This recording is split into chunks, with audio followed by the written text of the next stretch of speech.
For the last couple of weeks, we've been keeping an eye on this fennel. We love to grow fennel, and we have a couple of big bunches of fennel like this growing around the place. And if you wanted to save your own fennel for medicine, you do need to grow quite a bit of it, because it's actually the fruit, or as some people will call it, the seed that we use. So it's really the fruit. And so we like to grow a lot of it. And certainly since myself and Ross became parents about 8 years ago, we have definitely connected with fennel in a bigger way than we would have before. We were always taught as herbalists about it being a digestive herb, etc. But it is an amazing herb for women and for mothers and for children as well. So we use fennel a lot for our 3 kids. So that's why we grow a lot of it. And it's this time of the year, it's the middle of August, and this time of year you really have to keep an eye on it, because it really depends in Ireland on the season when your fennel fruits, because it is the fruit really that we use, not the seed, it's actually the fruit that you are looking for. And if you want to save your own, you have to keep a real big eye spy on it. We're in a very sheltered spot here at Ivywood, so we're lucky. But these fennels, as you can see, are massive. They're really tall. They must be over, I'm 5'2", so they're over 6 foot, 6.5 foot maybe. And we've had a lot of storms over the last month. So if another storm was to come along now, it could literally blow off all your fennel fruits or fennel seeds, and you'd miss the harvest. So we're really keeping an eye on them at the moment. And what you want to do is you want to wait until they're really juicy and they fatten. So those, after it's flowering here at the moment. So these gorgeous little yellow flowers, and they're just closing up. And there's some fennel over there that is already like fattening up. So the fruits will really fatten up and ripen. And that's what you're waiting for. So when you harvest your fennel, you're going to harvest it green. And then you're going to do whatever you want with it. There's a couple of different things that we would do with it. So yeah, you're keeping a big eye spy on it. You do not want wind and storms to come in at any stage. And you also don't want to wait until it's brown. You don't want to wait until it's overripe, which is what most people are familiar with. They call fennel fruit seeds. So the fennel seed that you buy in the supermarket is that fattened fruit, but it's already dried. And you would kind of, you would notice that it's more browny kind of colour, but actually it's the really fat, juicy green fennels that you want to save, or that you want to process if you want to make a medicine from it. So what do we use it for? We use it for a whole range of things. It's been used for centuries, fennel, across the world. Loads of different cultures use fennel. And it's been well known as a digestive aid. So that's its main use people know it for. So people would take it after meals, and it is a really nice carminative. It helps with it's a stomachic is what we call in herb medicine, and it's really warming, and it's kind of spicy and it's pungent as well.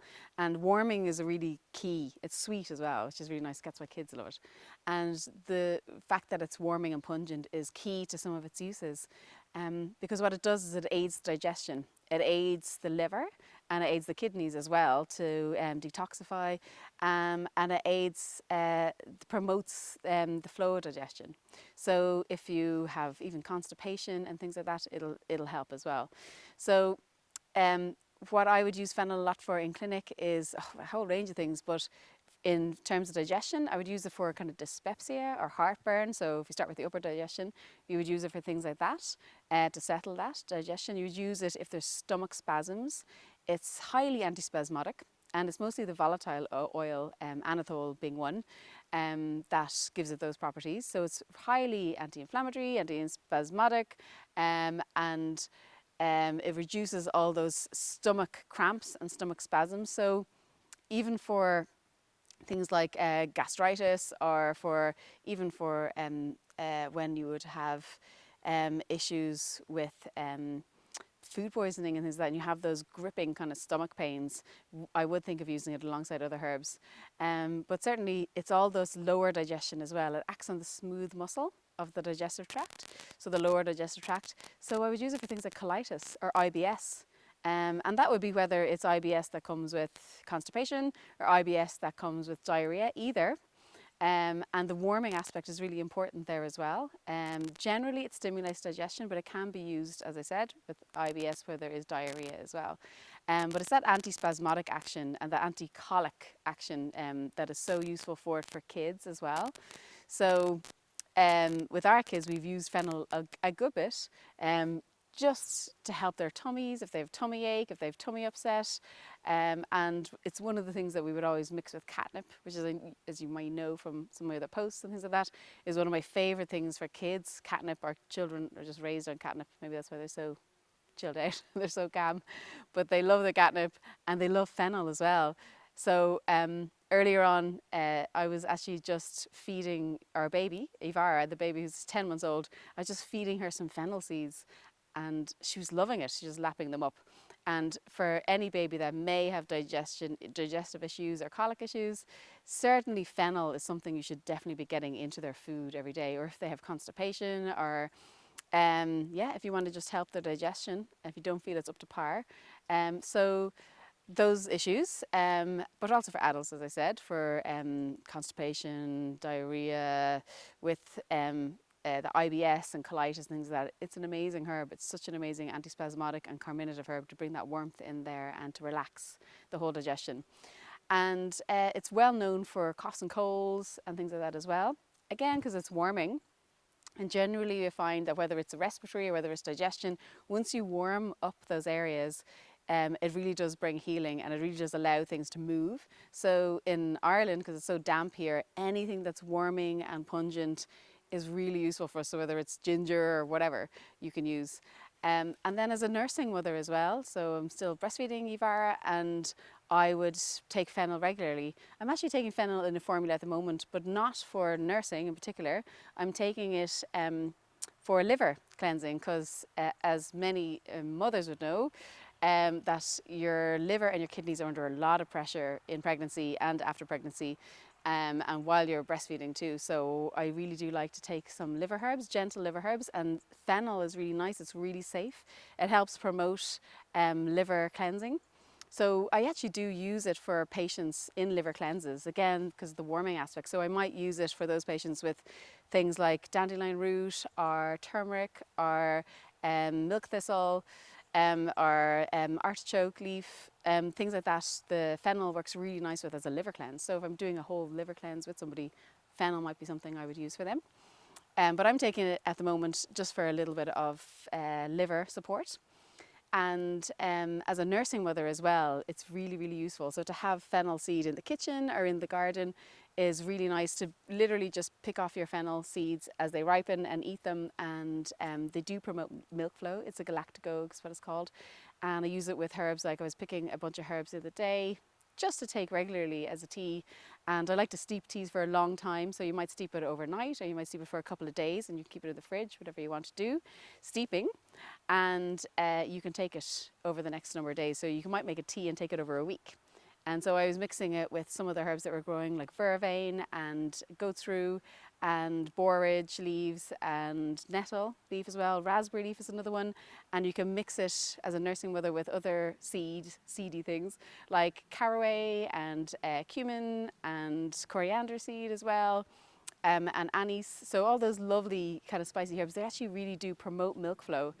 In the early stages of breastfeeding though, the first 6 weeks, you wouldn't want to go crazy with your fennel tea. I know a lot of mothers think, oh, I need to take my breastfeeding tea. You know, let your milk supply come in properly before you do that, because you can create engorgement. So just be careful there. And if you are getting herbs from a herbalist, they'll be able to advise you on that. So that's a very important thing to note as well. Don't go crazy on your fennel seed in the first weeks of breastfeeding.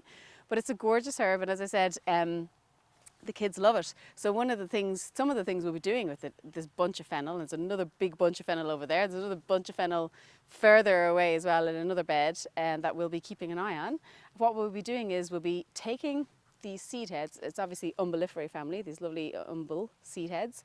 When they fatten and ripen, we'll chop off these seed heads, we'll cut off the seeds, and what we'll do is we will do a few things. We'll dry some. It's nice to have some dried for teas, etc. And then we will also tincture some. So we use ethanol to tincture our herbs. So that's what we'll do there. And tinctures last for a long time. I'm taking a tincture at the moment in the formula I was talking about. So they're very handy when you don't have fresh herbs through the winter. And then the other thing we will do is we will also make a glycerite out of some as well. So I did a video, I think when Rowan was a baby, so that must be 7 years ago, on catnip and fennel glycerite, and we do like to use that on the kids. And we will also be making a hydrosol. So if you do get into making hydrosols or distilling plants, it's a really nice way to take out some of the volatile oils, which as I said, are the main potent ingredient in phytochemical in your fennel, without using strong essential oils, because we don't use them internally. And as I said, it's the essential oil of fennel that gives it a lot of its properties, a lot of its healing properties, antispasmodic action, etc. So making a hydrosol is a really nice way to use it in a gentler way. So what we would do is, if you're using fennel, you only use it fresh. So again, we will be looking out for these, looking for these fat seeds or fruits to fatten up the green ones, and then we'll chop it off fresh. And that's why you need a lot of it, especially when you want to make a hydrosol. And we will only make a hydro distillation of it, so that's really important as well. You would probably soak the seed overnight, and then you are having it in water, distilling it. So that's very different to like distilling a dried herb or to distilling fresh herb outside of water. It's a hydro distillation. So it's a hydrosol. So that's what we're going to do as well. And it's a really, really safe way to take fennel as well. But fennel in general is a really safe herb. So that's what we're going to do. And maybe the last thing to say is also that fennel essential oil, there's been a lot of research on it, and it is really well known in the cosmetic industry as an anti-aging and anti-wrinkle application. So it is something that's quite nice, fennel essential oil, to use in your external applications. If you like to make creams, if you like to make lotions, it is a really, really nice thing to make. And it is very softening on the skin and very moistening. And in general, when you do eat these fruits, because they're fruits, you do get that sense of nourishment. They are really nourishing, so definitely nourishing for the skin, and definitely nourishing internally as well. And for kids, it's such a nice thing that they would come out and they'd eat their fennel seeds. Like all spring and summer, our kids come out and they pull off whole leaves of fennel when they're fresh and when it's young, and they've just stuffed them into their mouths. They love it. They love the fennel so much. And then, as I said, with the kids as well, they love coming when they can reach them, coming and picking the fennel seeds and eating them too. So yeah, so if you can, if you have a bit of space, it is a really nice thing to just grow this really simple herb. It's such a well-known, common kitchen herb, but it's really undervalued as a medicine. So yeah, something to think about. Yeah, that's a little bit on fennel.